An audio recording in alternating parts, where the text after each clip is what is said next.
G'day folks, in today's video we are going to road test the Padcaster Parrot Teleprompter against the Prompted Teleprompter. My God, that's a lot of P's for this pop filter to handle. And let's see which one deserves your hard-earned cash. Now, as you start to shoot more and more content for your brand, it's always a great idea to have a teleprompter handy. Everyone's got a different approach to creating content. You just got to find out the method that works best for you, whether it be off the cuff, bullet point, or fully scripted. Now, if I can give you one piece of advice before we get into it, if you don't have a teleprompter, but you like scripting your content word for word, get a teleprompter. All right, sticking the whole script on the front of the tripod or to the side of the camera will create this disconnect with your audience, as it looks like you're talking to somebody else. Remember, you want to create that connection by looking straight down the barrel at your audience. Now, to put things into context, I've been using the Prompted Teleprompter with clients for around the past 4 to 5 years, and I bought the Parrot about a month ago. They both work extremely well, but after years of the Prompted, I was looking for something less bulky and that was easy to set up, hence the purchase. Righto, so let's kick off round one with setup. The first thing that raised my eyebrows about the Parrot is that it attaches directly to your lens.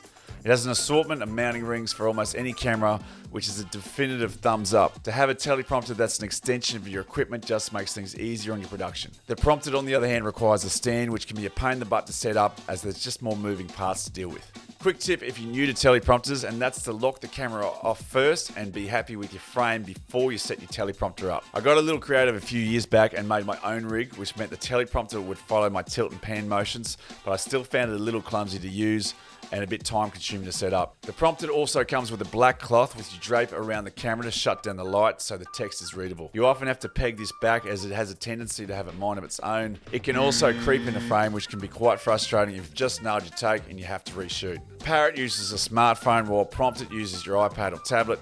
Both are really simple to set up, but I'm going to call it a draw for that one. But for the overall ease of setup, I'm going to give a point to the Parrot. For round two, let's talk about clarity of text. Both teleprompters do a great job visually. Scripts are really easy to read. The only downside of the Parrot is its size.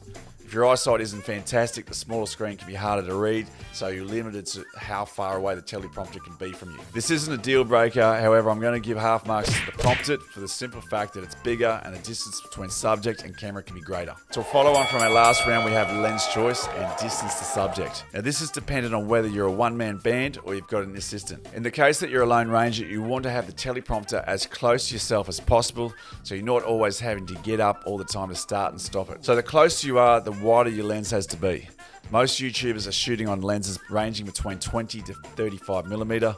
The problem with the Parrot is you can't go super wide as it clips the edges of frame. I'm shooting here on a 35 millimeter lens, and as you can see, the Parrot just starts to sneak into shot. The Prompted, on the other hand, has no dramas shooting on wide angle lenses, so you can have it as close as your lens will allow. If you have someone assisting you behind the camera, then moving the Parrot back a little to fit everything into frame isn't a deal breaker, but it's going to take a lot of YouTubers and vloggers out of play that like to shoot on wide angle lenses. Yes, the Parrot does come with a remote, but if you're a one-man band, the remote can be a little finicky, and it's just easy to swipe back to where you stuffed up and start from there. So for this round, I'm going to give a point to the Prompted. Round 4 is price.